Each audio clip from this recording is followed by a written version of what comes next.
El día de hoy nos acompaña la doctora Rocío Corona de la Universidad de Guanajuato, del Departamento de Historia, con su conferencia llamada El feminismo, un blanco de ira. Bienvenida.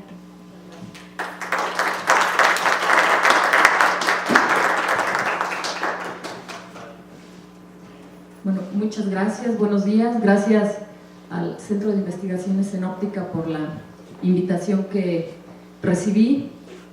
Déjenme decirles que todavía no me doctoro porque si me escucha mi asesora me va a regañar y me va a exigir la tesis, ya casi. Bueno, les platico un poco. Primero, me llamó mucho la atención que un centro de investigaciones en óptica me buscara y que me encontrara, porque bueno, yo soy profesora en el departamento de historia, soy historiadora, y entonces pues vi esta invitación como una buena una oportunidad para dialogar desde lo que hacemos pues en el área de historia o en lo que trabajo yo, que bueno, ya tengo varios años trabajando cuestiones de historia y género. Y bueno, la invitación era para hablar algo sobre feminismo. Entonces vengo un poco temerosa porque conozco a los humanistas, pero a ustedes les tengo un poco de miedo, ¿no? Así como físicos y científicos, ya ven este prejuicio que tenemos. Entonces, pues bueno, le puse como título a esta presentación El feminismo, un blanco de ira, porque creo yo que esta es una palabra que, como iré diciendo a lo largo de la exposición, incomoda y tiene como muchas connotaciones peyorativas, muchas connotaciones que también parten mucho desde el desconocimiento. Entonces, justo el objetivo que yo planteo en esta presentación es hacer un análisis más bien desde la historia y ver que pues el feminismo no es algo que surgió en los años 60, 70, como generalmente se piensa, sino que tiene siglos de tradición. Y bueno, entonces voy a empezar la presentación justo con estas imágenes, que son imágenes de por qué hacemos una conmemoración como el 8 de marzo y que tiene que ver con las mujeres, ¿no? Antes de entrar pues al feminismo y justo para ir puntualizando, les digo, este objetivo que yo tengo con esta presentación, que es ver al feminismo como una tradición teórica con muchos siglos. Bueno, estas imágenes son imágenes de un grupo de mujeres trabajadoras de la fábrica Seawood Cotton de 1908 en Nueva York, que bueno, ante los reclamos que hacen a sus patrones por las malas condiciones de trabajo que tenían y las diferencias que se hacía cuando eran trabajadoras mujeres y cuando eran trabajadores varones, entre ellas recibían casi el 60 o 70% menos del salario haciendo lo mismo.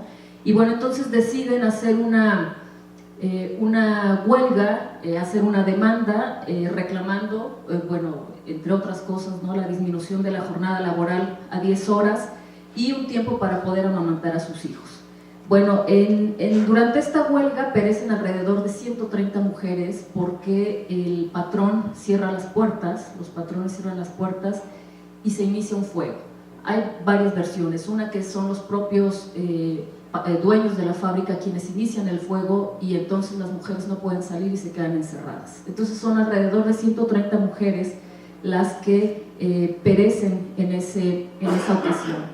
3 años después, otra fábrica en Estados Unidos, la Triangle Waste, fabricaba camisas. También perecen 123 mujeres trabajadoras y 23 hombres. La mayoría eran mujeres inmigrantes del este, de Europa del Este y de Italia, de edades de entre 14 y 23 años. De igual manera que hacía 3 años habían cerrado las puertas para impedir que salieran estas mujeres, igual los responsables de la fábrica cierran todas las puertas de salida se supone que para evitar el robo de mercancía, y bueno, se inicia también un incendio y de ahí mueren, les digo, 123 mujeres. A partir de esto es que en 1977 de estos eventos la ONU declara que sería establecido como la celebración, la conmemoración de estos eventos del Día de la Mujer, que es a partir del 8 de marzo. Y bueno, como pueden ver estas imágenes, bueno, en algunas se ve el fuego, en algunas están justo acá pues ya las fotos de las mujeres muertas, la de arriba pues son los féretros que están de estos cientos de mujeres. Y de ahí surge lo que se llama la metáfora de las gafas violetas. Por eso es que inicio con esto. Porque, no sé si ustedes hayan escuchado, pero bueno, el color que se le atribuye al feminismo es el violeta, el color morado, y esto es una metáfora porque hay testimonios que dicen que cuando se incendian esta fábrica, como en ese momento estaban haciendo telas como de ese color, entonces el humo que salía era como color violeta, y de ahí entonces posteriormente pues ya el feminismo del siglo XX tomará como el color del feminismo, ¿no? Y bueno, cuando se alude o las feministas toman esto y dicen las gafas de color violeta, es como ponerse un poco en el papel de ver con ojos de mujer y cómo sí hay diferencia entre hombres y mujeres. Entonces, bueno, les digo, este es uno de los con que abro la exposición, y si vamos a la siguiente, gracias. Bueno, en la siguiente, lo que yo les digo, esta palabra, ¿no?, feminismo, ha acumulado a lo largo de los años actitudes muy encontradas, ¿sí? Desde aquellos que la denostan, la denigran, es algo que incomoda. No sé si ustedes hacen incluso el experimento y de decir soy feminista, más de alguno va a ser así como ay, ya vienen otra vez, ¿no? Y bueno, entonces la postura que yo tomo es que esto parte de un desconocimiento profundo de la historia del feminismo y del término, y bueno, de la vorágine de cosas que vivimos en la actualidad, que tienen que ver con esta postura del feminismo, que muchas no tienen que ver con esta postura, por cierto. Y bueno, entonces les digo, provoca como una especie de ir en casi todos los espacios que se inicie la discusión, ¿no? En la casa con la familia, con los amigos, en la escuela, con los compañeros de trabajo. Entonces es como uno se puede declarar marxista y así como que dice, bueno, marxista, ¿no? Pero que uno no ande diciendo soy feminista porque entonces es aguas, ¿no? Y no digas nada porque entonces nos va a denunciar, ¿no? Y bueno, cuando estas definiciones que yo pongo, que son tomadas de Amelia Valcárcel, una mujer española que se ha dedicado muchos años a trabajar sobre el feminismo, pues en realidad vemos que la definición no es más allá, no es ni peligrosa, y es lo que cualquier persona, ser humano, hombre, mujer, por el hecho de ser humano, pues tendríamos que vernos de esta manera, ¿no? Una tradición política de la modernidad, igualitaria, democrática, que mantiene que ningún individuo de la especie humana debe ser excluido de cualquier bien, de ningún derecho a causa de su sexo, ¿no? Es dejar atrás este pensamiento de que existe una jerarquía que, aunque universalmente extendida, es ilegítima, éticamente ilegítima, es decir, esta jerarquía que supone que los varones están en una posición superior a las mujeres y en un mundo democrático. Y esto a lo mejor en un centro de investigaciones en óptica, en un nivel universitario, digamos, esto ya está rebasado, ¿no? Ya pensar que hay una jerarquía en la que los hombres y demás, etcétera. Pero bueno, pues vamos a ir viendo que no.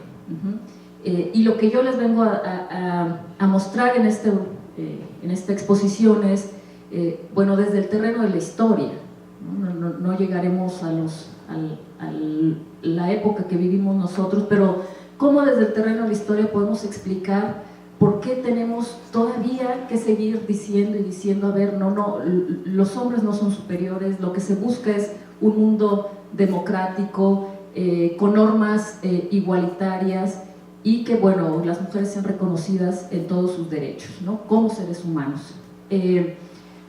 Si vamos a definiciones desde la historia, les voy a poner algunos ejemplos, ¿no? Hay algún autor, un abogado español, que dice que, bueno, si buscáramos las raíces de esta desigualdad hombre y mujer, podríamos llegar hasta el Génesis, ¿no? Y bueno, él pone el ejemplo, bueno, Eva es la culpable de que Adán se pierda y por ella es el castigo original, etcétera, ¿no? Bueno, yo tengo algunos ejemplos como el de Aristóteles, que en su libro de La generación de los animales decía que la mujer era inferior porque ni siquiera emitía semen. Al ser sus órganos sexuales cóncavos, tenía un deseo más violento. Y de hecho, Aristóteles comparaba a las mujeres, lo pone así, con la jumenta, es decir, con un asno, con un burro, ¿no?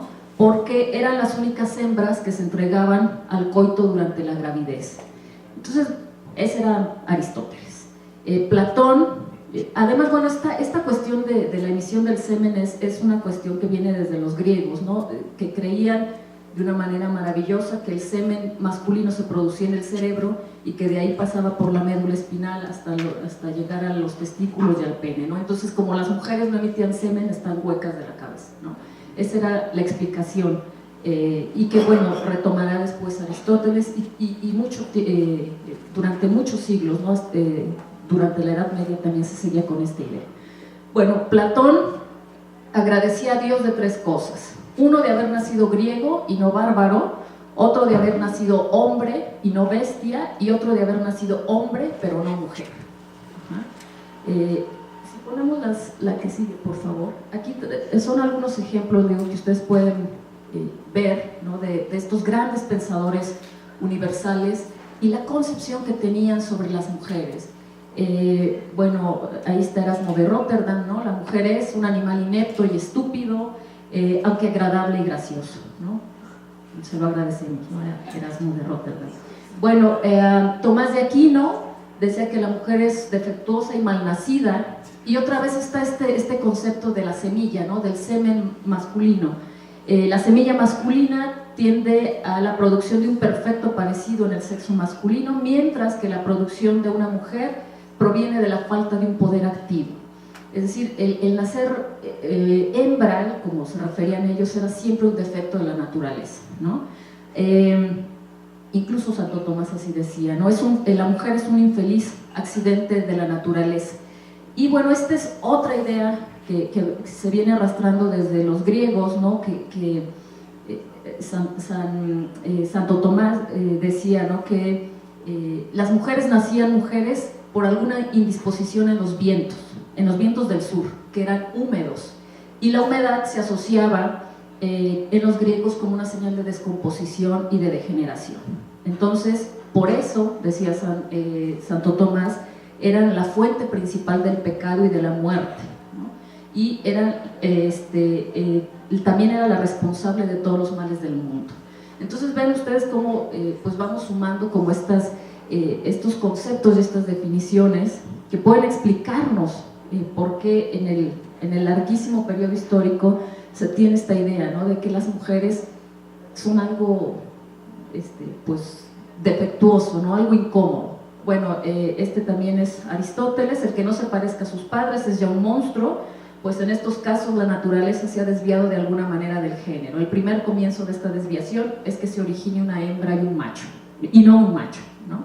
Entonces, bueno, les digo, vamos sumando, y son múltiples todos los pensadores, grandes pensadores que tenemos nosotros como en esta historia de la humanidad. En el tema de las mujeres está siempre pues dejo de menosprecio. Hay un texto, si damos en 1617, un texto en francés que se llama El alfabeto de la imperfección y la malicia de las mujeres. Se publica en Francia, lo escribe Jacques Olivier, y es así, lo pueden ustedes incluso bajar de internet. está en francés, pero además tiene unas ilustraciones, unos grabados muy significativos, porque igual pues hacen como esta especie, ¿no?, de poner a las mujeres digo, el grabado técnicamente son muy bonitos, pero también visualmente podemos ver esta denostación que se hace hacia ellas. Y es un alfabeto, así de la A a la Z, en donde se la pasa diciendo de la A a la Z cuáles son todos los errores y las imperfecciones de las mujeres, ¿no? Entonces es, les digo, muy, bueno, a veces uno no puede más que reírse, pero otras veces dices, bueno, ¿no? ¿Qué más hemos hecho mal, ¿no? Y bueno, vean ahí, yo hice algunos resúmenes, ¿no?, de las ideas que tenía, que se circulaban en este alfabeto sobre las mujeres, ¿no?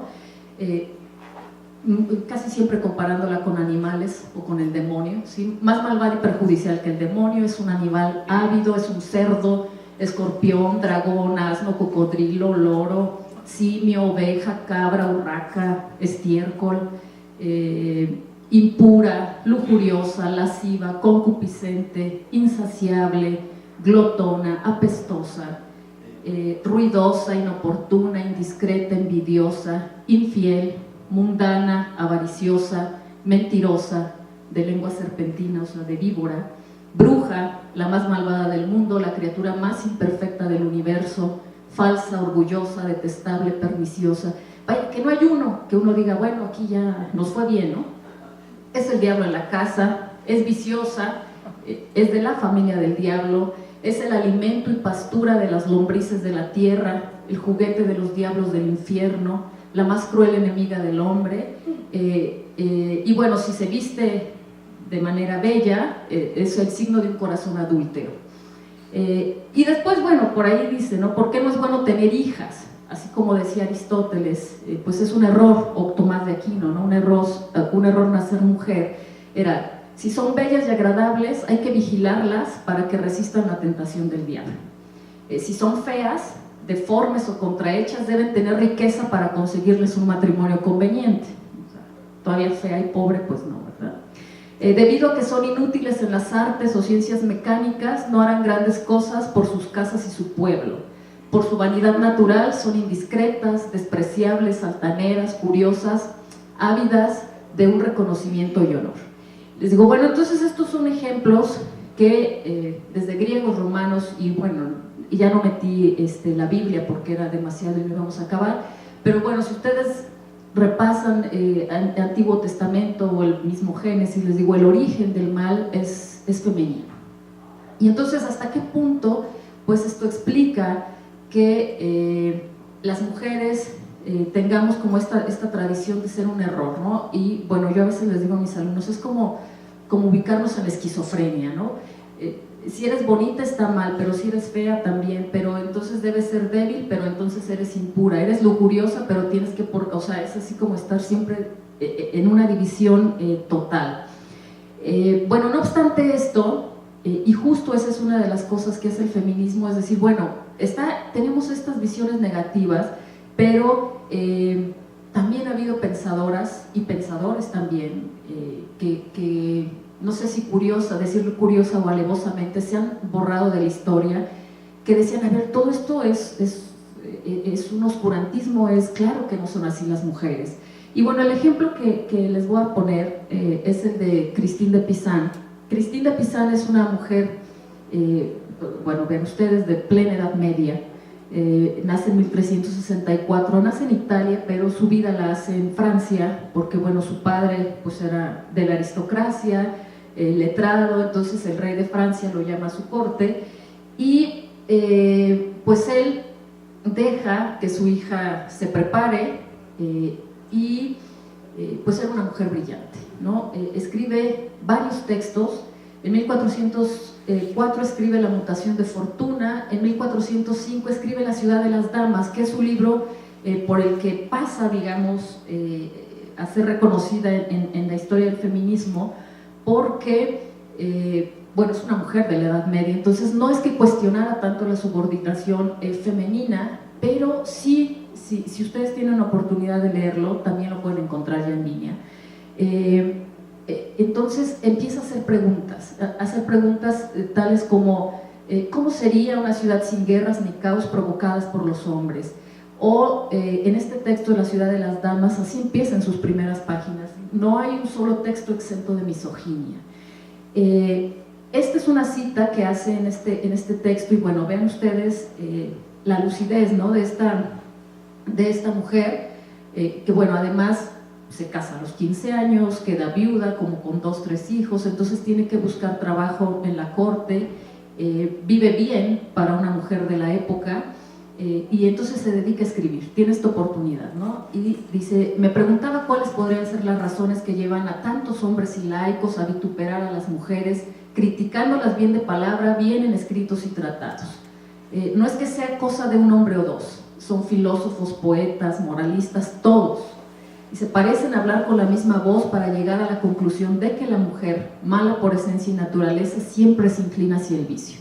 Y entonces en este texto de La ciudad de las damas, ella hace como un juego, como de ponerse en un nivel de, ay, soy una mujer tan inocente que no entiendo qué pasa, ¿no? Pero en realidad lo que está haciendo es hacer una crítica directamente hacia la condición en la que se encuentran las mujeres, la poca educación que tienen, y una crítica a todos los varones, ¿no? Bueno, su mismo texto, un texto, bueno, ingratamente en su tiempo no se le reconoce, pasarían casi 3 siglos, hasta 1786, que es otra mujer la que dice, a ver, este texto de La ciudad de las damas es escrito por una mujer, que es Christine de Pizan.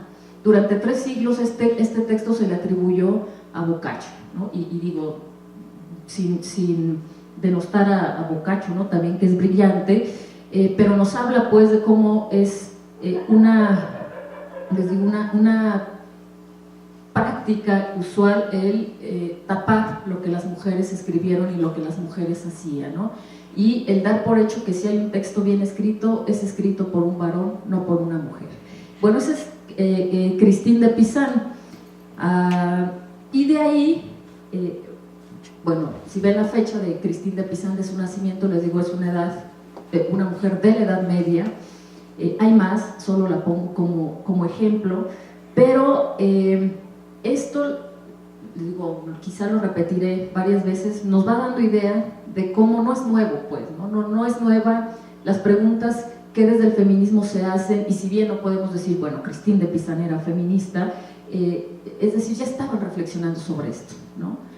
Ya había una reflexión seria, y como les digo, de una larga data histórica. Quizá ya empecemos a conocer un poco más, porque bueno, si ustedes saben, y bueno, si no saben se los digo, ¿no?, el feminismo se ha dividido en varias olas, ¿no? Se le llama la primera ola del feminismo, la tercera, hasta la cuarta, ya hay quien dice, ¿no?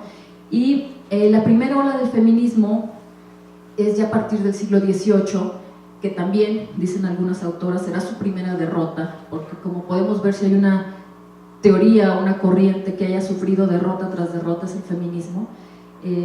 Tenemos el caso, bueno, del siglo XVIII, con todo este contexto de la Ilustración, de las independencias en Francia, 1789, 1776 Estados Unidos, que ya es un mundo que está, ellos mismos no se anotan como ilustrados, para dejar atrás esta Edad Media, etcétera, y donde, bueno, ya hay una búsqueda ferviente y fehaciente por la igualdad, y por la llegada de, sobre todo, este concepto de ciudadanía, en el que las mujeres son totalmente olvidadas, como veremos. Bueno, quizá el ejemplo, gracias, es el de Olympia de Gouges, ya en 1748, 1793, otra mujer que, bueno, escribe infinidad de cosas, pero que además se nutre de otras batallas políticas del momento. Estas primeras mujeres de la primera ola del feminismo están sobre todo muy en la lucha de un tema que en el contexto europeo era muy elegido, que era el del esclavismo, ¿no? Entonces, los primeros textos que escribe Olympia de Gouges es contra la esclavitud, pidiendo la abolición de la esclavitud, pero bueno, ya en 1792 escribe esta Declaración de los Derechos de la Mujer y de la Ciudadana. Y bueno, si ustedes recuerdan sus clases de historia, ¿verdad?, de la Francia de la igualdad, fraternidad y libertad, en 1789 escribe la Declaración de los Derechos del Hombre y del Ciudadano. Entonces Olympia de Gouges dice, ¿y por qué del hombre y del ciudadano? ¿Y qué pasa con las mujeres? ¿No? Y entonces lo pueden ver, y lo único que hace, o sea, tampoco es que pidiera, wow, ¿no? O sea, algo exótico o descabellado para el momento. Lo que hace es tomar la Declaración de los Derechos del Hombre y del Ciudadano y agregar a las mujeres, poner del hombre y de la mujer, de las mujeres. Y bueno, en el preámbulo, pues esto es algo de lo que podemos encontrar, ¿no? Hablar de las madres, las hijas, las hermanas, representantes de la nación, piden que se les constituya en Asamblea Nacional, que se les tome en cuenta, ¿no?, por considerar que la ignorancia, el olvido o el desprecio de los derechos de la mujer son las únicas causas de los males públicos y de la corrupción de los gobiernos. Es decir, pedía que se reconocieran los derechos civiles de las mujeres, que pudieran alcanzar la ciudadanía.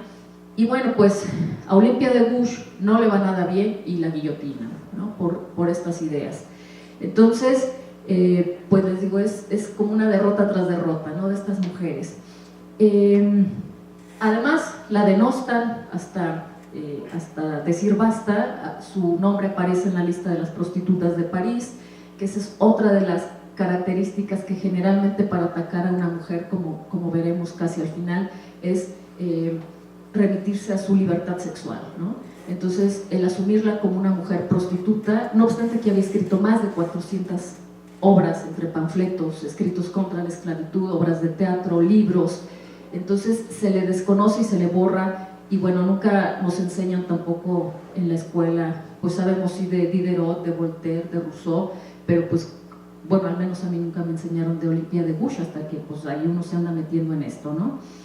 Y bueno, entonces, les digo, este es en el lado francés, pero en el lado norteamericano, les digo, este contexto ya de la independencia norteamericana, de la Constitución de los Estados Unidos, pues también las mujeres se preocupaban por esto.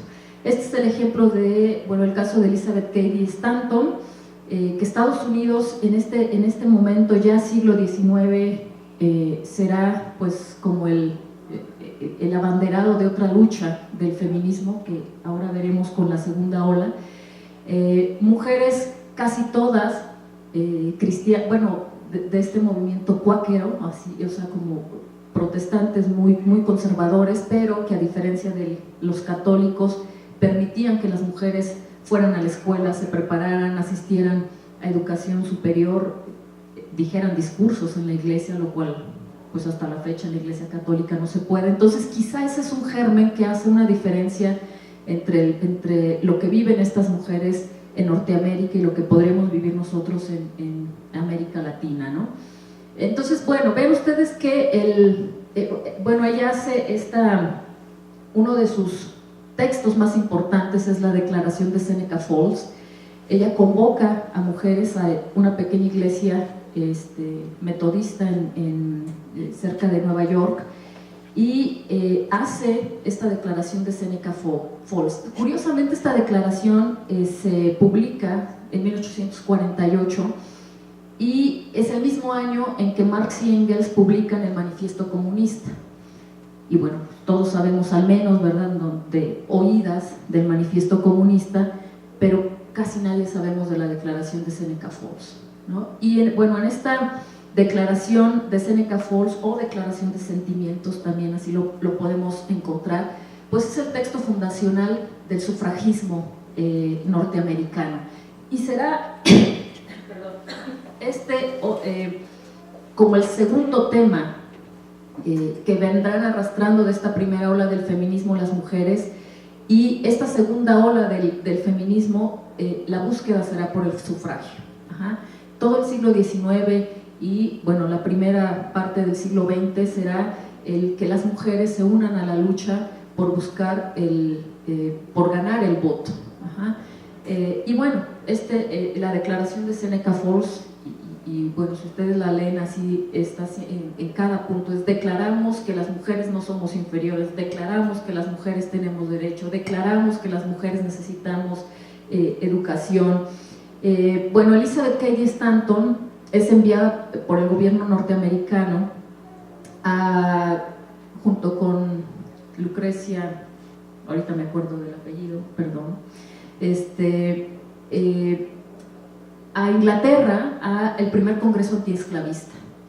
Creo que eran solo 5 mujeres. Cuando llegan a Inglaterra, el Congreso de Inglaterra se para de pestañas y dice: no vamos a permitir que estén mujeres aquí debatiendo sobre los esclavos, la situación de los esclavos con nosotros, y entonces no pueden estar en el Congreso, y lo que hacen es pasarlas atrás de una cortina, y desde ahí ellas siguen la sesión. Entonces les digo, otra derrota más, ¿no?, del feminismo. Como si aquí este auditorio discutieran solo hombres, y a nosotras, me imagino, ¿no?, atrás ahí en la puerta, y no se les escucha. Bueno, esta es, les digo, otra gran derrota del feminismo en esta segunda ola. Y cuando vemos lo que pedían, yo les pongo de ejercicio a mis alumnos, les quito la palabra feminismo, les quito la palabra mujeres, nombres femeninos, y entonces te das cuenta que lo que piden es una cuestión de derechos humanos, ¿no? Que no haya esclavos, que los esclavos puedan, que los hombres y mujeres, no importando su raza y condición, puedan ir a la escuela, que se concede el voto, pero bueno, desgraciadamente a estas mujeres, les digo que muy unidas con el movimiento antiesclavista, pues el movimiento antiesclavista, una vez que obtienen en 1866, por ejemplo, el Partido Republicano le concede el voto a los esclavos en Estados Unidos, varones libres, pues a las mujeres tardarían en algunos países todavía más de un siglo. Entonces les digo, es otra vez sumar como una derrota tras derrota. Bueno, solo pedían, les digo, ¿qué tiene esto de peligroso, no? Derecho al voto, derechos educativos. En 1918 se obtiene el voto en Estados Unidos. Bueno, si vemos la vida, la misma es, o sea, de 1815 a 1902, es a mitades del siglo XIX que está toda esta discusión por el sufragio femenino, pues tarda más de 70 años en consolidarse y en conseguirse. En 1918 en Estados Unidos, en 1917 en Inglaterra, en México en 1947, pero para elecciones municipales. En las federales será hasta 1953, pero como no tocaban elecciones en ese momento, será hasta 1958 que las mujeres puedan acudir y votar por presidente de la República, ¿no?, ya por Adolfo López Mateos. Y también es una serie de resistencias impresionantes, ¿no? Entonces les digo, estas mujeres estaban discutiendo esto a mitad del siglo XIX, y es una cuestión que 70 años después apenas se está consiguiendo, lo cual no pasa, no minimizo la cuestión de la esclavitud, que es también atroz, pero consiguen todavía más pronto derechos esclavos, o los esclavos y los negros, que las propias mujeres, ¿no?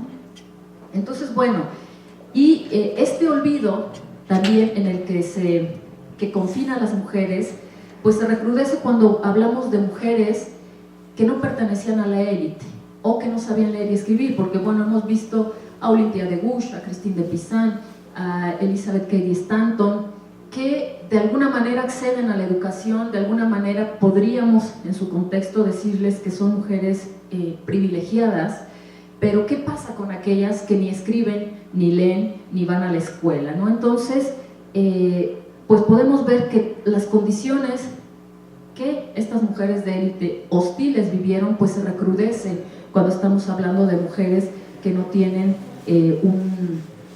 pues que son invisibles, por decirlo, ¿no?, en la historia. Por ejemplo, yo preguntaba, ¿no?, bueno, en el caso mexicano, ¿Qué pasa? Nosotros tenemos como eventos históricos fundacionales, ¿no? 1810 la independencia, 1910 la revolución. Digo, ¿y qué pasa con las mujeres en 1810? Conocemos a Josefa Ortiz, a Leona Vicario, pues ahí si nos metemos, ¿no? Más a lo mejor podemos sacar más nombres, pero ¿qué pasa con aquellas que pues sin pena ni gloria, ¿no? Hay un texto, ¿no? Que bueno, los historiadores usamos mucho, que es la colección de documentos para la historia de guerra de independencia, y bueno, yo me he puesto a ver ahí más o menos, digo, a ver, bueno, ¿dónde encuentro mujeres? ¿No? Y es dificilísimo, casi no hay, o sea, son, no sé, ya ni recuerdo cuántos tomos son, ¿no? Pero son como 8 o 10 tomos, depende de la edición, y entonces el tema de las mujeres es como un día a día de la guerra, y el tema de las mujeres es así ínfimo, y les voy a decir solo un ejemplo, ¿no? Un evento ocurrido en un 14 de diciembre de 1811, del cual da parte el comandante José Tobar al virrey Francisco Javier Venegas, y da cuenta de la persecución hecha a los insurgentes que ocupaban San Felipe y Dolores, ¿no? Aquí en el estado. Y entonces él dice, escribe: la gavilla mandada por Pedro García y el clérigo Reynoso habían atacado y destruido el pueblo de Dolores, cuna de esta horrorosa insurrección, quemando muchas casas de la plaza, dando muerte a 5 urbanos de compañía que había allí, haciendo prisioneros al capitán y a los 55 restantes, saqueando parte de las alhajas de la iglesia y varias casas para cuya facción se unieron todos los más de los indios de dicho pueblo y otros de los inmediatos, incendiando las principales casas de dicho pueblo, cometiendo el crimen de violar 40 y tantas doncellas y casadas del referido pueblo, a más de otras atrocidades. Esto es lo que encontramos en este documento sobre las mujeres. Y bueno, decía, imaginen ustedes, ¿no? Lo que sucedería, lo que genera en una ciudad, ¿no? Violar 40 y tantas mujeres entre doncellas y casadas. Les digo, es lo poco que sabemos de estas mujeres. ¿Quién sabe qué pasa? En la Revolución Francesa, les digo, vimos a Olympia de Gouges, que puede escribir, pero también hay una serie que se llaman cuadernos de quejas, en donde las mujeres se ponen a decir, ¿qué queremos? Los estados generales en ese momento dicen, bueno, ya como somos libres, que nos digan todos qué necesitan, ¿no? Y entonces va el estamento del clero, van los nobles, va el gremio de los herreros, de los carpinteros, y dice, pues nosotros necesitamos esto. En ninguno se incluye a las mujeres. Entonces son las propias mujeres las que hacen sus escritos y que pedían que no hubiera prostitución, que los maridos no las golpearan, que tuvieran derecho si se divorciaban, a tener la patria potestad de sus hijos porque no la tenían, que tuvieran derecho a un pago de alimentos, ahora diríamos una pensión alimenticia, que tuvieran derecho a ir a la escuela, es decir, un igual salario entre hombres y mujeres, que les dejaran trabajar, ingresar a los gremios también. Entonces, ¿y qué pasa con estos cuadernos de quejas? No se les hace caso a las mujeres, a los cuadernos de quejas de mujeres. Así como no sabemos de qué pasa con estas mujeres atacadas sexualmente, que además no habían hecho nada, nada más pues, estaban ahí, ¿verdad? En estos cuadernos de quejas tampoco se les toma en consideración en ninguno de los puntos, e incluso después se prohíbe que se reúnan más, que no exista una reunión de más de 5 mujeres. No podían estar juntas más de 5 mujeres. En esta Francia, les digo, revolucionaria de la libertad y la igualdad. Entonces les digo, ahí es cuando vamos viendo con estas gafas de color violeta que claro que hay diferencias, ¿no? Bueno, otras cosas que nos van hablando de... ese es otro ejemplo que voy a poner ya para no estar hablando solo de Francia y de Inglaterra, Estados Unidos, sino ver qué pasa en nuestro propio país y con la historia de nuestro propio país, ¿no? ¿Cuál es el papel de las mujeres en la historia y cómo cuando vemos con esta cuestión de explicar, ¿no?, de dónde viene como esta introyección que avala que los hombres y mujeres son diferentes, que los hombres son superiores, etcétera. Y bueno, llegamos a los documentos históricos, pues nos podemos encontrar cosas tan magníficas como esta, pero también tan atroces. Les digo, de las heroínas, pues sabemos, porque por su propia condición dejan testimonios escritos, pero hay casos de los que no sabemos. Por ejemplo, está de las mujeres de Pénjamo. Las mujeres de Pénjamo es un caso que queda registrado gracias a Genaro García, abogado de fines del siglo XIX, todavía le toca el XX, y escribe un texto que es Documentos Históricos Mexicanos. Y entonces él lo que hace es recolectar una serie de cartas que encuentra en el archivo de cientos de mujeres que se dicen ser de Pénjamo y que hablan de cómo en 1814 son sacadas de su casa, extraídas y pues, sufren una condición de tortura y ahora diríamos de atropello a los derechos humanos impresionante. Bueno, son aprendidas, les digo, entre el 29 y 30 de noviembre de 1814, las sacan de sus casas, de las calles. ¿Quiénes eran estas mujeres? Estas mujeres, el crimen que habían cometido era ser esposas de los insurgentes o de algún insurgente. En Pénjamo, en esta zona, en la Independencia, esta zona de Pénjamo, los pueblos del Rincón, San Francisco, eran pueblos muy levantiscos, ¿no?, en este movimiento de la Independencia. Entonces, hasta ahí llega Agustín de Iturbide, que seguramente ustedes lo conocen, llega como capitán general de esta zona, y lo que hace es decir, pues vamos a obligar a los insurgentes a deponer las armas, pues secuestrando a sus mujeres, ¿no?, o encarcelando a sus mujeres, no solo a sus mujeres, sino también a sus hijos. Entonces estas mujeres son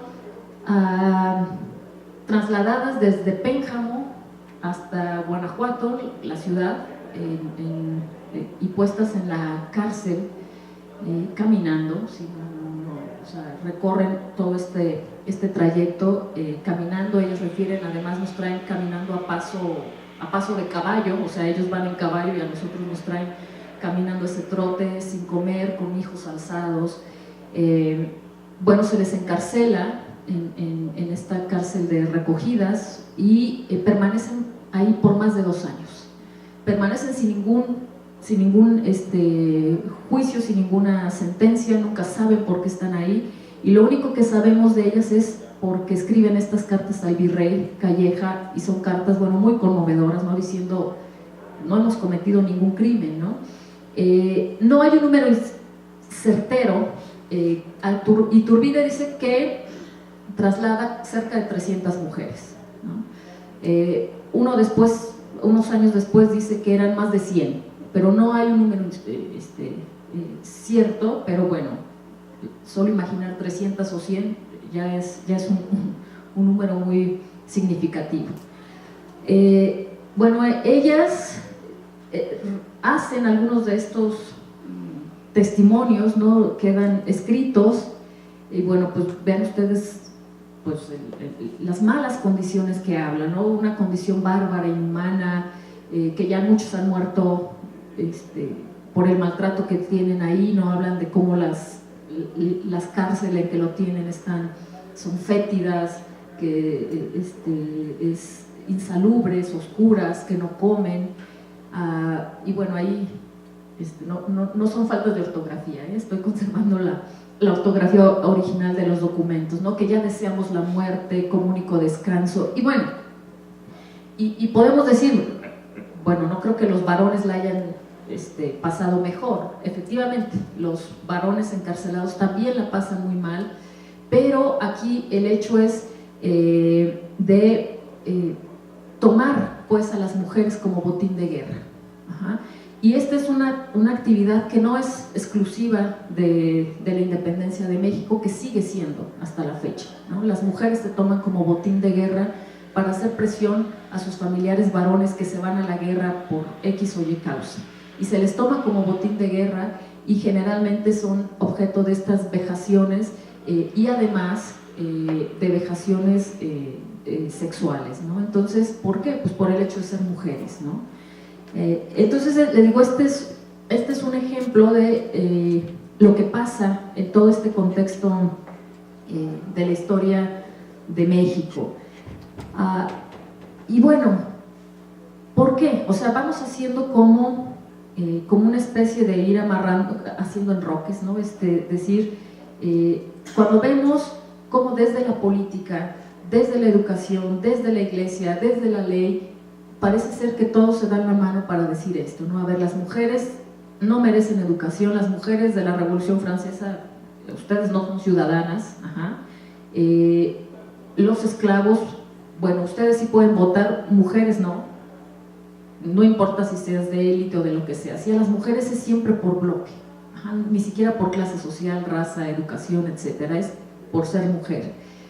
Jurídicamente igual, ¿no? Si revisamos la ley, entonces había y sigue habiendo diferencias entre hombres y mujeres.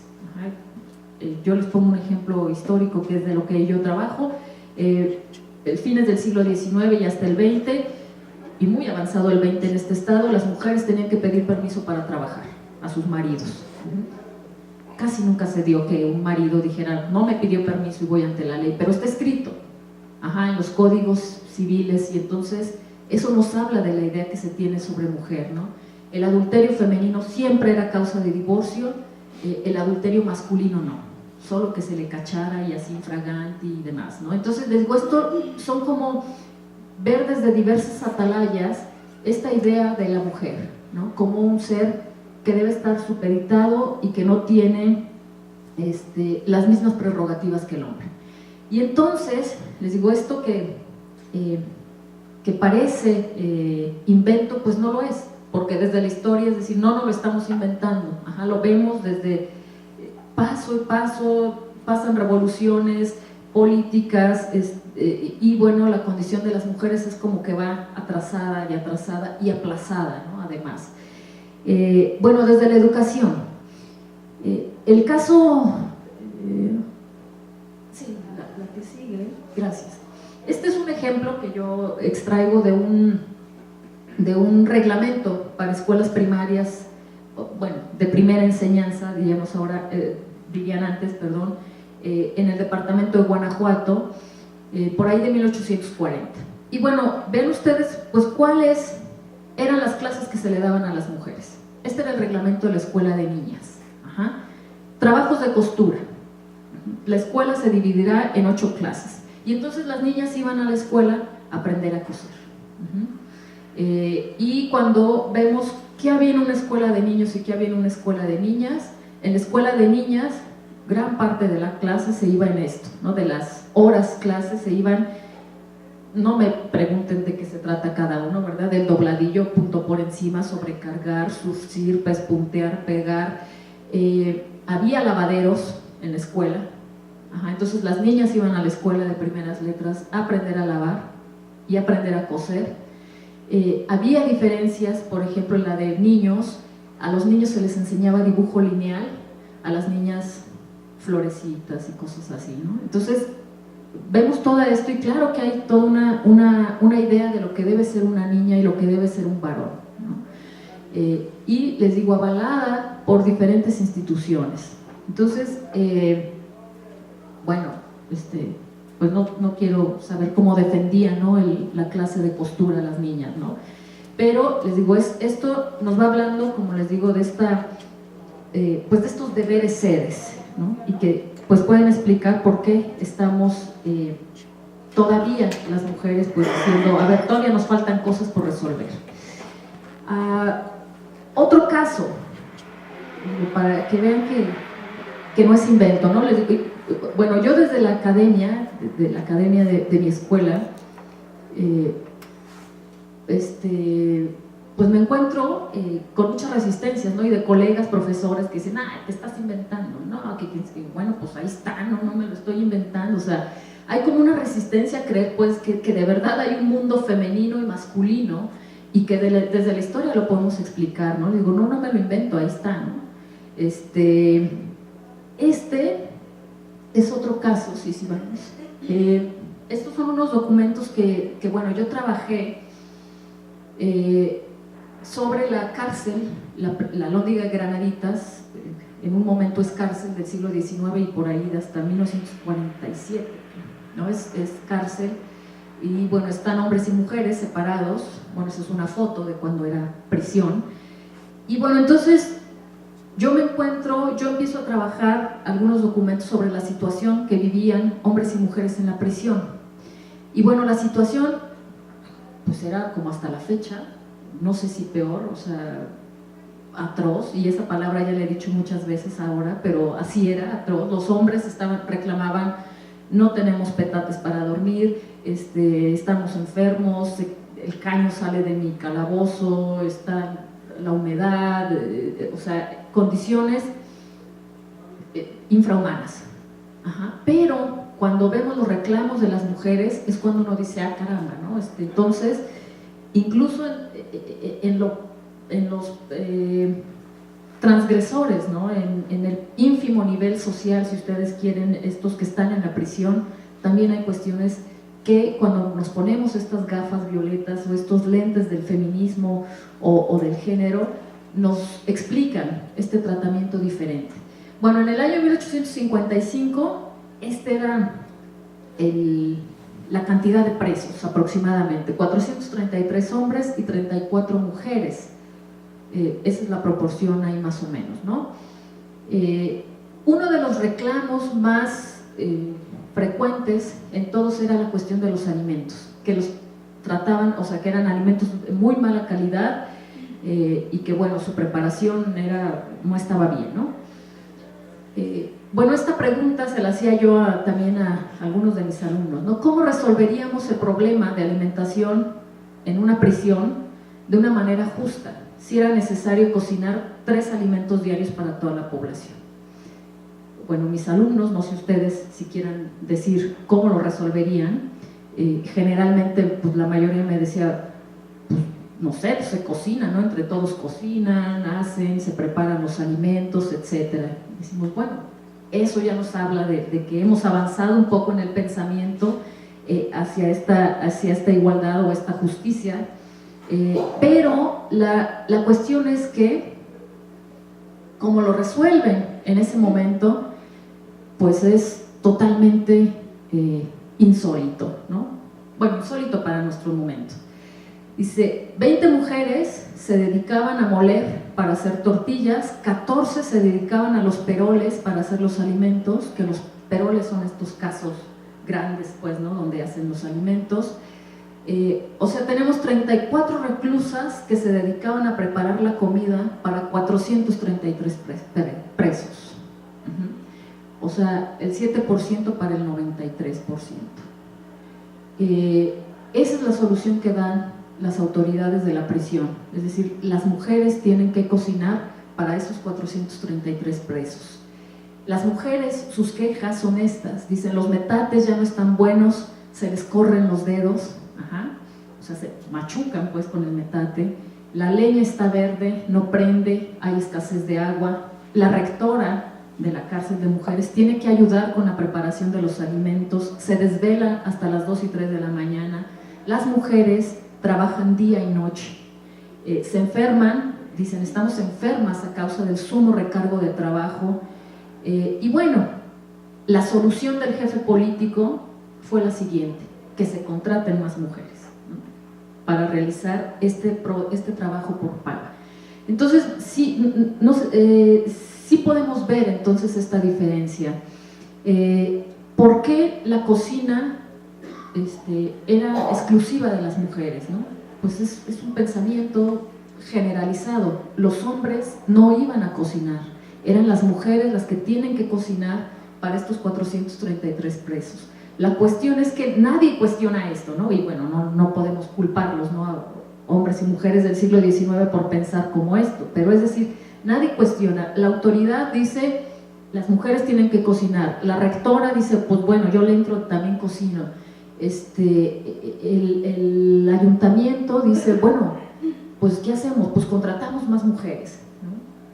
Entonces vemos estos roles definidos. Las mujeres están para la cocina, así como las niñas se van a la clase de costura y a los lavaderos, pues otra es la cocina.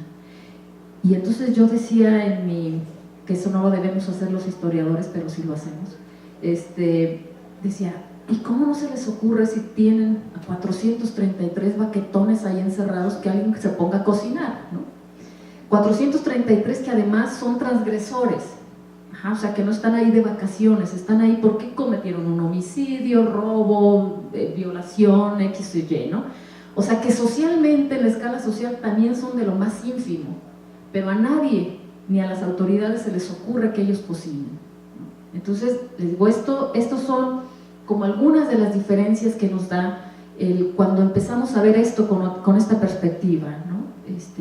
Y no para culpar a ellos, ¿no? Y yo lo digo, o sea, digo, no puedo escribir los baquetones que ahí los tenían, pero lo puedo decir, ¿no? Digo, híjole, o sea, a nadie se le ocurre eso. Contratan a estas mujeres, a estas fatigueras que se llamaban, para que hagan ese trabajo. Y entonces esa condición infrahumana que vivían los varones, porque créanme que también lo que dicen es, bueno, que vivas en un cuarto y que el caño te escurra, no debe ser algo bueno, pero cuando lo comparamos con lo que dicen las mujeres, es todavía peor la condición que vivían las mujeres, ¿no? Entonces, esto nos va dando, les digo, pues desde el feminismo o la perspectiva de género. Bueno, déjenme ver, porque ya se me perdió esto y ya no sé si me fui como...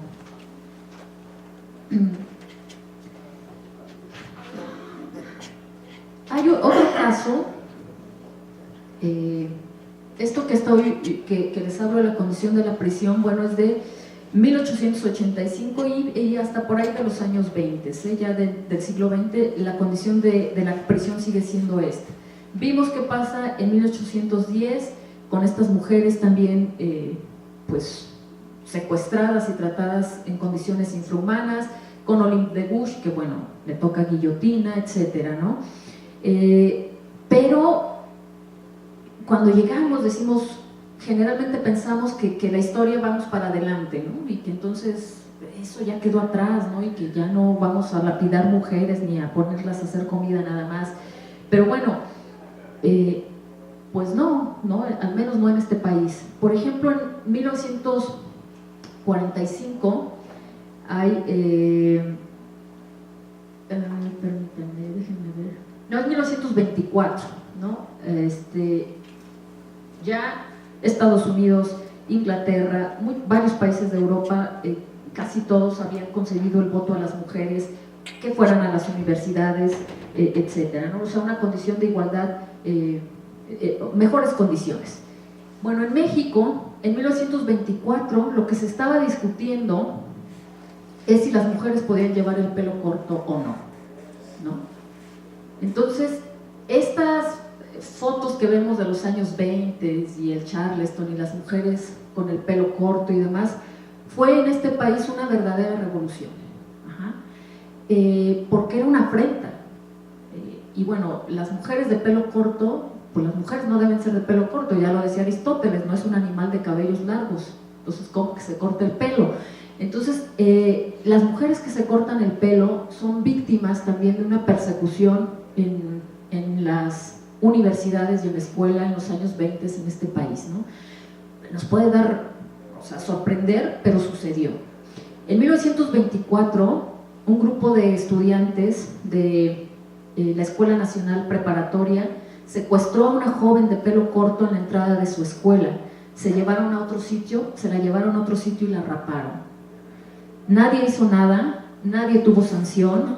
La noche siguiente, las fuerzas opositoras a las pelonas, porque así se llamaban, en el campus de la Escuela de Medicina de la Ciudad de México, se reúnen un grupo de estudiantes del primer año y estudiantes de la vecina Escuela Nacional Preparatoria, y cuando pasaban las mujeres pelonas, empezaban a hacerles comentarios ofensivos, comentarios de mal gusto, y cuando pasaban las de pelo largo las piropeaban, o sea, por ser unas buenas mujeres. Los estudiantes de años superiores tenían que escoltar a sus compañeras de la Escuela de Medicina para que salieran del edificio. Los más jóvenes comenzaron a arrojar agua e insultos sobre cualquier pelona que tuvieran a la vista y a simular que les cortaban el pelo con tijeras y navajas. Finalmente arrastraron a 2 infortunadas jóvenes hacia el interior de la escuela, forzándolas a entrar en las regaderas para lavarlas y raparlas. Ante el hecho, una multitud se reunió, acabaron dispersándose gracias a la intervención de la policía, y una ambulancia de la Cruz Roja se llevó a estas chicas. Las fricciones no terminan. Las semanas siguientes varios grupos siguen enfrentándose entre algunos compañeros que defendían a las chicas y otros que tenían estos actos violentos por sus compañeras. Entonces, bueno, esto es, les digo, 1924, y estamos hablando pues de las agresiones que tenían que enfrentar las mujeres en un ámbito universitario. Entonces, cuando vamos viendo, pues entendemos que mujeres en la prisión fueran tratadas de esta forma si las universitarias a la par eran tratadas de tal forma. Entonces, bueno, otra vez es esta metáfora de las gafas violetas. Cuando yo les decía de una de las denostaciones que generalmente se hace a las mujeres por ser mujeres es atacar su conducta sexual.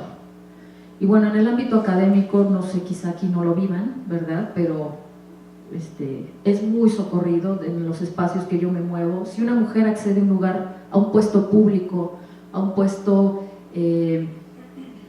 no sé, a un cargo X, universitario, político, o lo que sea, muchos de los comentarios son, sí, claro, pues se acostó con el jefe, ¿no? Se hizo algo con el jefe. O sea, es sobre la conducta sexual y no sobre sus capacidades intelectuales, ¿no?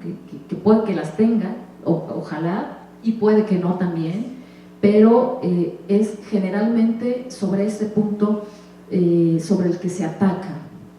Cuando tenemos mujeres brillantes, como lo fue, por ejemplo, el caso de doña Leona Vicario en el movimiento de independencia, casada con Andrés Quintana Roo, otro intelectual, y bueno, la vida de Leona Vicario no es fácil. Leona Vicario es una niña bien, diríamos ahora, una niña de élite, una criolla, y que tiene todas estas ideas libertarias, y que bueno, pues es acusada y es perseguida y ahí tiene que andar escondida por las sierras del Estado de México, y teniendo a su hijo así justo, ¿no? en una cueva, etcétera.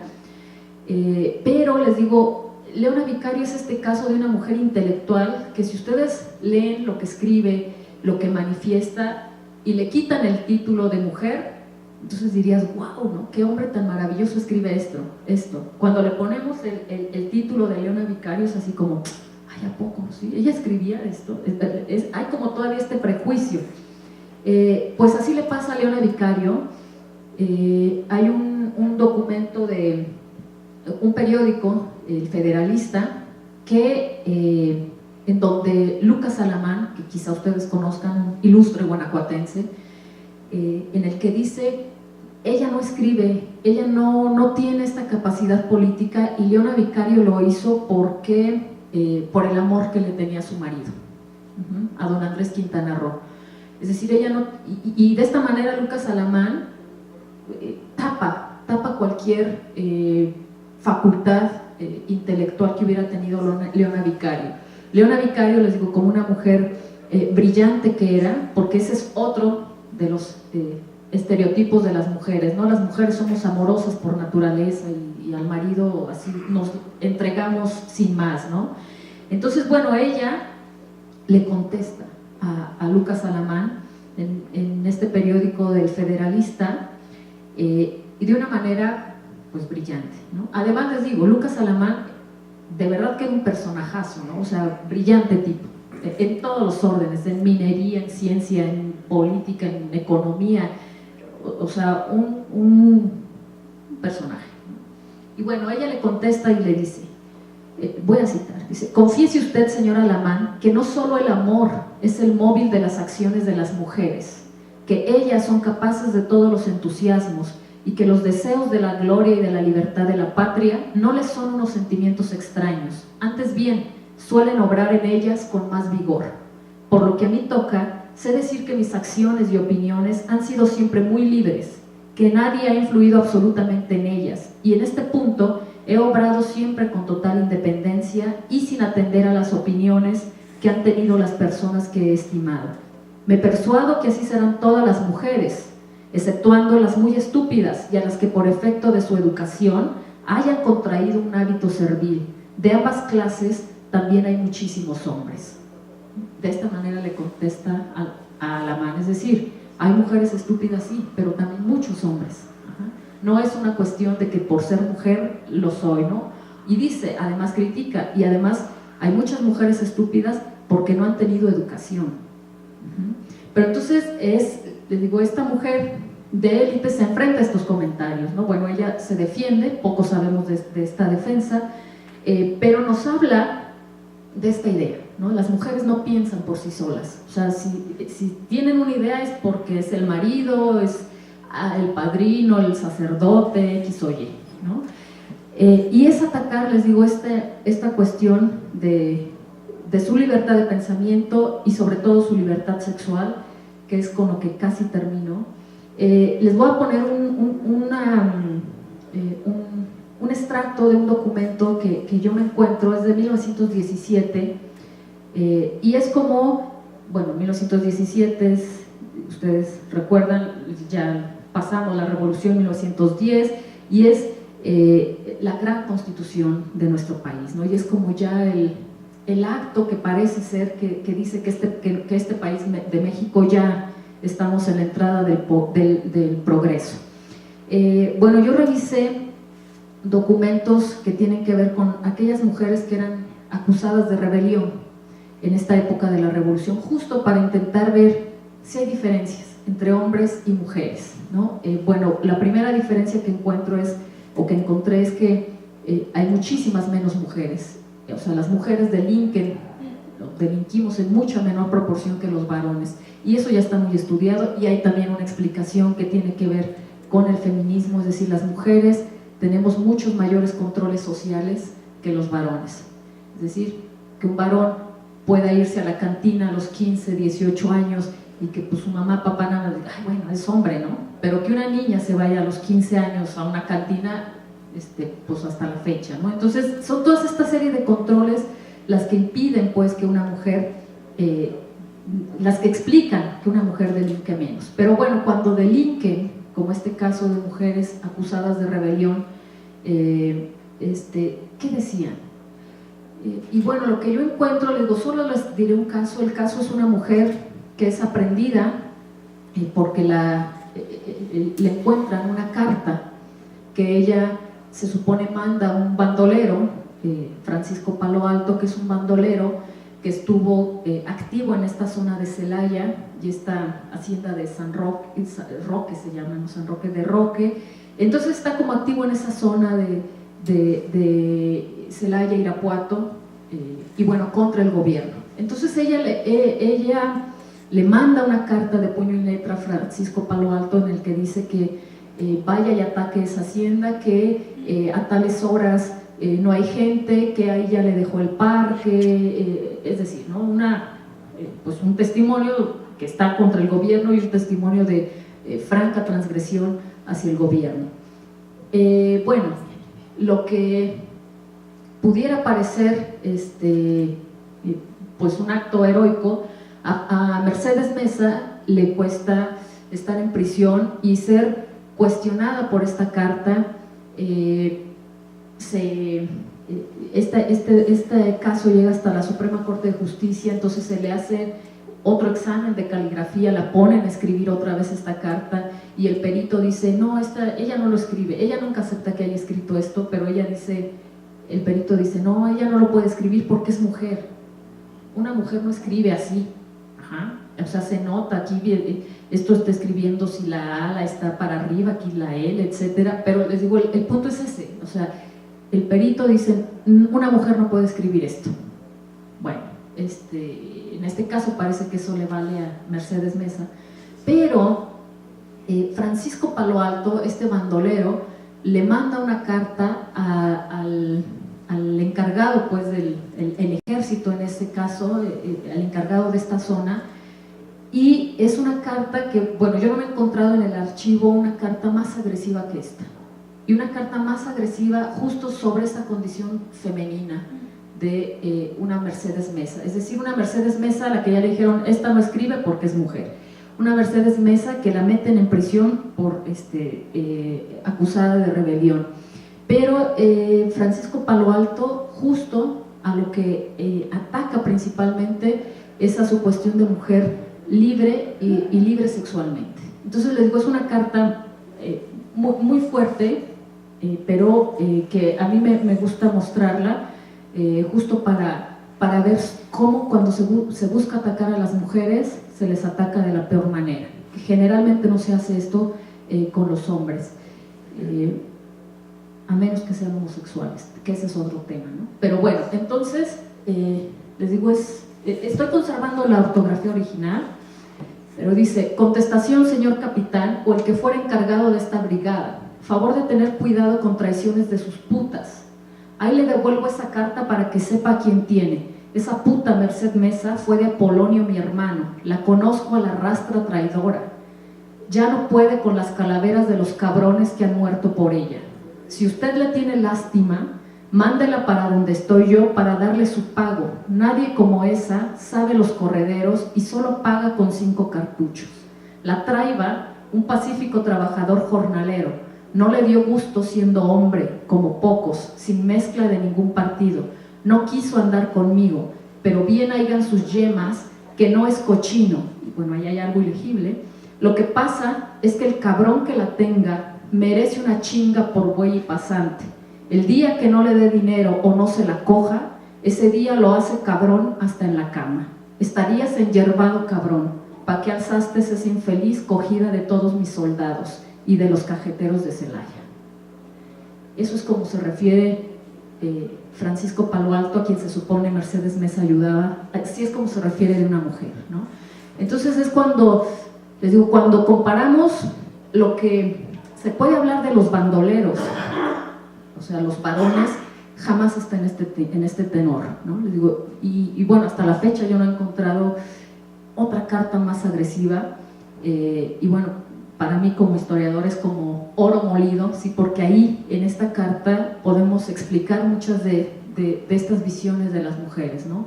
Es puta, es una rastra, es traidora, anda con todos.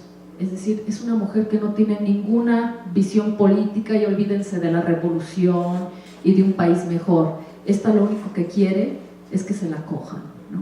Y que ha sido de todos los cajeteros. Entonces les digo, eso cuando ponemos estas gafas violetas, aludiendo un poco a esta metáfora del feminismo, pues nos damos cuenta cómo nos empiezan a dar una explicación diferente del tratamiento que hemos tenido hombres y mujeres en la historia. Y bueno, desde lo que yo hago, que es la historia, nos puede servir pues para reconocer uno, que la lucha del feminismo, como les digo, no surgió en los 60s con Simone de Beauvoir o con este movimiento hippie, etcétera. No, claro que no, es una lucha que tiene más de 3 siglos y que es todavía fecha que al menos en las instituciones, en las universidades o en la preparatoria, hay algo que hable de esto.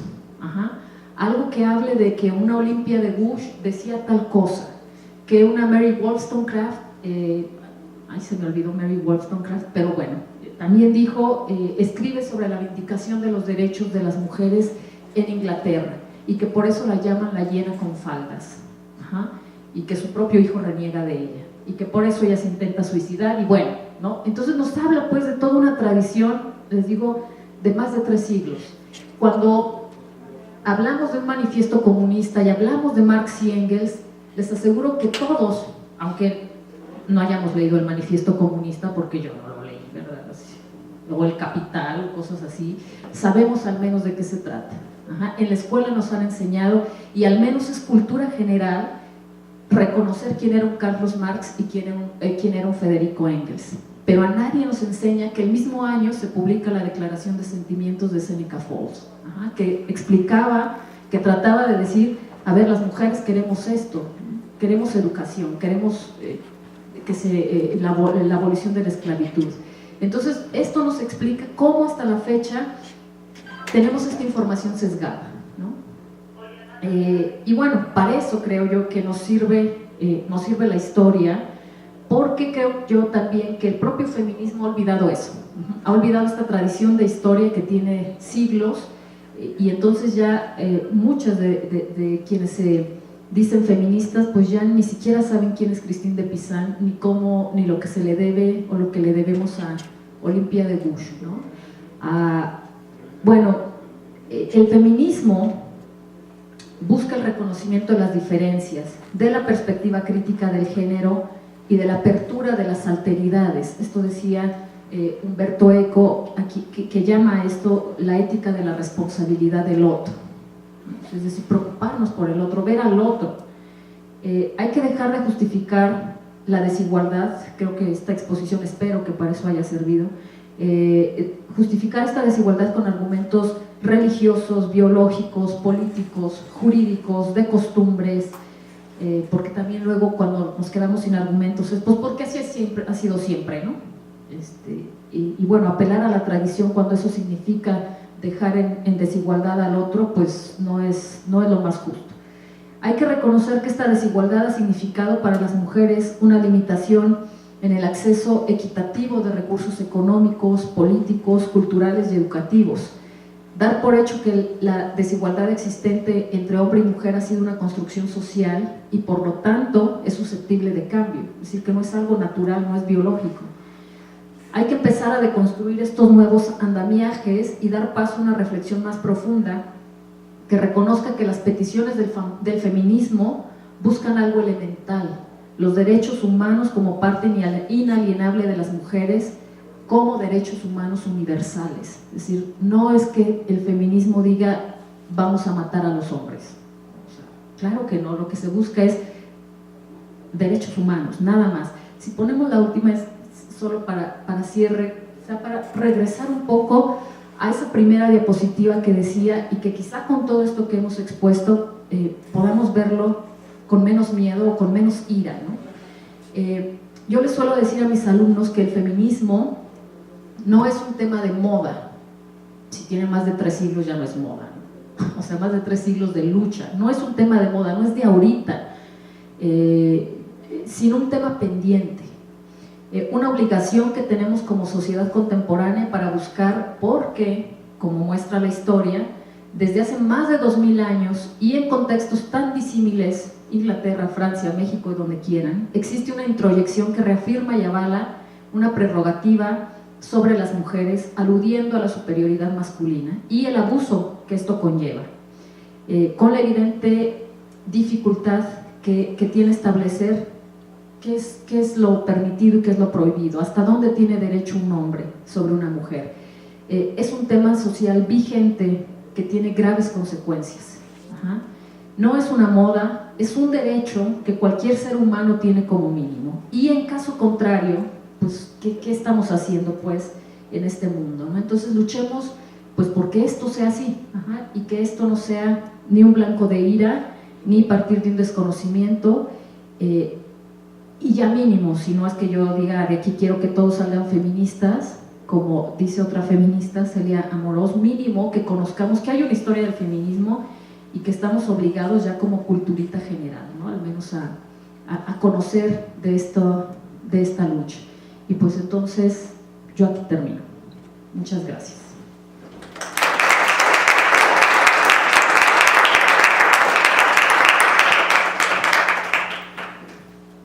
Bueno. Gracias. Vamos a abrir un espacio de preguntas y comentarios. No sé si alguien... Sí, yo creo que... Sí, se escucha. Bueno, ¿a qué cree que se debe esta desigualdad? Porque veo que es algo que ocurre y ha ocurrido siempre, por lo que nos comentan, en México, en Grecia, en China, en todos los países. Entonces, como que me resulta un poquito difícil creer que sea algo cultural. No hay un fenómeno, un trasfondo psicológico de lucha de poder, bueno, algo sí, más profundo. Quizá, pero yo no sé si hay algo, o sea, no sé, psicológico. hay incluso investigaciones que han entrado por ese lado, a decir si es una cuestión de que el hombre siente esta necesidad, y se van hasta la época de las cavernas, ¿no? Si el hombre siente esta necesidad y entonces como él se iba a la cacería y las mujeres se quedaban en casa en la recolección, su cerebro se amplió más y las mujeres pues se quedaron en este ámbito. Desde mi punto de vista, yo no estoy de acuerdo con ellas, ¿no? Porque lo que han generado estas posturas, que además dice que son científicas y que están probadas y demás, es seguir reproduciendo estos estereotipos de que los hombres tienen un cerebro que funciona más de este lado y las mujeres de este, y por lo tanto nosotros somos sensibles y los hombres racionales. Yo no, yo sí lo veo como una cuestión meramente social, puede que me equivoque, meramente social, y que bueno, ha sido es a tal grado soportada por todas estas múltiples instituciones que es dificilísimo combatirla. Como les digo, si se dan la mano religión, derecho, cultura, educación, política, y todos van con el mismo, con la misma idea, es mucho más difícil combatirlo. O sea, yo pienso que es por estos soportes, yo les digo como atalayas, así como sí, son como estas torres, ¿no? Donde están la torre del derecho, la torre de la religión, la torre de la educación, y que es impresionante, esas torres que en otros puntos son enemigos, en el punto que tiene que ver con las mujeres, todos se dan la mano. Entonces por eso es que socialmente es dificilísimo acabar con ello, creo yo. No sé si haya más cuestiones, pero mi explicación es que es social, y bueno, a lo mejor es porque esa es mi esperanza, porque digo, bueno, si es social podemos cambiarlo, ¿no? Si está en el cerebro y si está en la biología, pues ya nos fregamos, ¿no? Pero yo pienso que es meramente social, y esa es mi idea, ¿no? Que es como, en este punto, todos los enemigos se unen, ¿no? Creo yo, no sé si respondo. No sé si alguien más quiere decir algo.